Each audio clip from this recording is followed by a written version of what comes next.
দেখ, এই টাকা দিয়ে কি লাভ আমারে ক?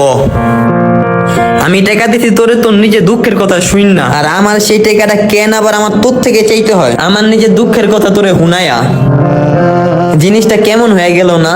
টাকাটা তো দেওয়া দরকার ছিল এমন ভাবে যে দোষ তোর টাকাটা পায়া আমি বড়ই উপকৃত হয়েছি, আমার অনেক উপকারে আইছে। দোস্ত, তোর এই ঋণ আমি কোনোদিনও ভুলবো না।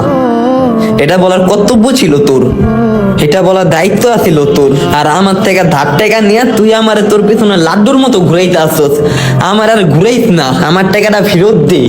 আল্লাহ দোহাই লাগে ভাই, এবার আমার টাকাটা আমার দিয়া দে। লোকে আমার বাসায় যে উঠতে আছে, আরে বেটা দোকানদারের সামনে দিয়ে যেতে পারি না, দোকানদার আর সদাই দিতে আসে না। জিনিসটা কেমন আসিতে না? আমার টাকা, আমার টাকা আমি তোর থেকে চাই আমার নিজের দুঃখের কথা কইয়া, আর তোরে দিতি আমি তোর দুঃখের কথা হইন না। তুই একটু ভাবতো, তুই যে এমন করলি আমার লগে, আর কোন সময় কোন মানুষটা আমি টাকা দিমু রে? হ্যাঁ, ভুলো তো দিমু না আমি। তুই তো আমার কাছে থেকে একবার টাকা নিয়ে আমার শিক্ষা দিয়া দিতস, লাল কলমে দাগ দিয়া দিছস জীবনে, মানুষের উপর থেকে বিশ্বাস উঠাইয়া দিছস।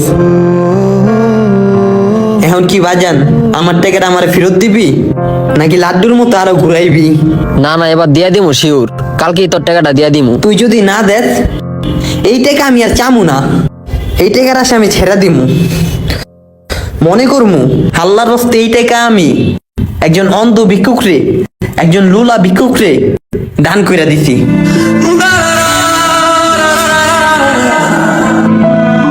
এই জিনিসটা খুবই খারাপ একটা জিনিস। আপনার দুঃখের কথা শুনে সে আপনাকে টাকা দিল, কেন আবার তার নিজের দুঃখের কথা বলে তার পাওনা টাকাটা আপনার থেকে চাইবে?